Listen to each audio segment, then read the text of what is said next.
Over the last 2 years, JoyNews has reported on how communities in the Bongo and Kasina-Nankana West District of the Upper East region were constructing household latrines to help combat open defecation, following the advocacy work of WaterAid Ghana in those areas. Now, the impact of climate change is threatening the sustainability of those latrines, as many have collapsed following torrential rains which led to floods that killed at least 28 people and left thousands displaced in that region last year. Here is correspondent Albert Sori's report. 2 years ago, Rosina Nsobila and members of her household were using this household latrine they built themselves. Today, she is standing near a pile of the rubble from what used to be their household latrine. It was during the rainy season time. Because of the rains heavily, I woke up one day and it's like there was some crack mark all over. So I was having in mind that no matter what, it by almost collapsed. So one day it was in the afternoon around 12 to 1 when one guy was to enter there. So I hear some sound and I asked him to go here, not to enter there. If not that, maybe it may collapse on him. So when he just moved, no, the thing just came down. This is the Asaloko community in the Bongo district, one of several communities now declared open defecation free following the work of WaterAid Ghana.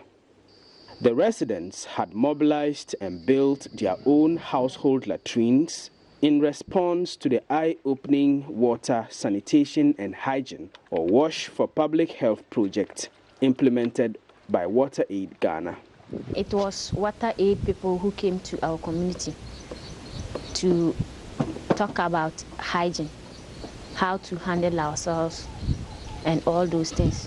So it was through them that we get to know that doing open defecation is no good.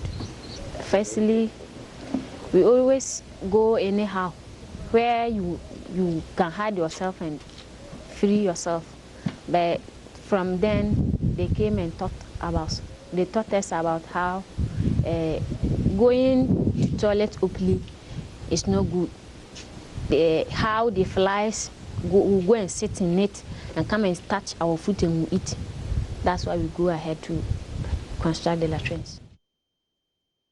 Torrential rains and accompanying floods in the Upper East region last year collapsed many homes, killing at least 28 people.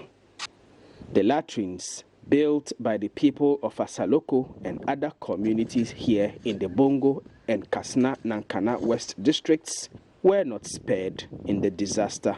Rosina's family's latrine was one of them.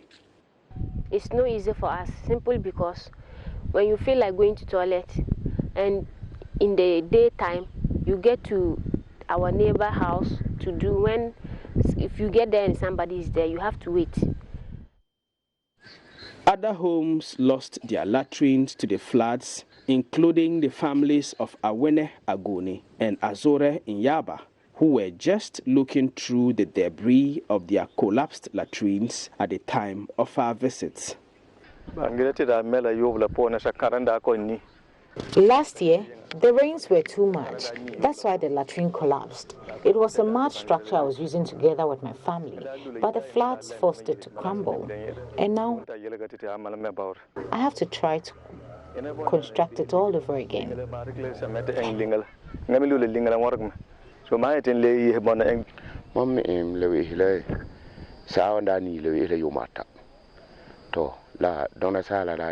used our latrine for 3 years before the flood swept it down last year.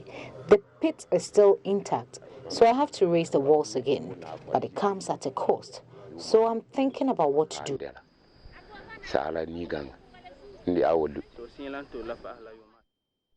The latrines were built from the meager resources of the community members, who are mostly peasant farmers. WaterAid Ghana and its partners, the Center for Indigenous Knowledge and Organizational Development and the Widows and Orphans Movement, spent several months advocating in the communities on the dangers of open defecation and the need for clean and hygienic surroundings. Latrine artisans were trained in the communities. Their job to help households put up their own latrines. In the field, we do stakeholder engagement. We work with the local government authorities, specifically Bongo District Assembly and Kasina-Nankana West District Assembly. So we hold engagements on all levels, at the district assembly level, at the community level, and meet all stakeholders, including traditional authorities. We talk to them about the projects, the outcome, what we have to do, and the role they have to play. The women were involved in the latrine construction, with female latrine artisans also trained.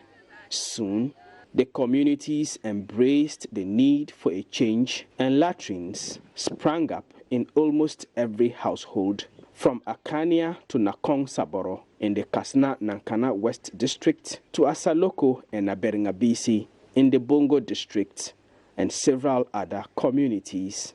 The time invested and resources spent to do all of this is quite high, although difficult to quantify. Here is WaterAid Country Director, Dr. Abdul Nashiru Mohammed, speaking to journalists after a tour of WaterAid projects in Bongo 2 years ago. And we have spent a minimum of 1.6 million Ghana cedis. And in terms of the software, which is training of healthcare personnel, training health clubs within the schools, training community groups and so on, we've spent a minimum of 400,000 in our staff. So in total, we're looking at a minimum of 2 million Ghana cedis that we have invested so far. But now, because of the impacts of climate change, some of these poor families have to rebuild their latrines all over again. We need help because if it were to be cement block, I don't think it would have collapsed. But because we use the same mud to do it, that made it to collapse. And if you get cement to mold blocks and rebuild it, I think it will last longer. In the meantime, Rosina, Awene, Azore and their families have to use their neighbors' latrines whenever the need arises. The district chief executive for Bongo, Peter Ayembesa, says the work done by WaterAid in the district is enormous. I think that nationally we should embrace WaterAid because if we look at water and sanitation issues, our country has been engulfed with sanitation and its related challenges.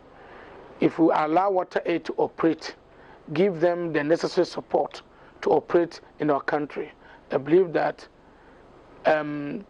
Objective 6 of the Sustainable Development Goals would be achieved because their model of operandum is different. They want to deal head on. They want to deal with the community. All that they want from us is the leadership, to provide the leadership and to provide them with the courage and support, and they will do the rest for us.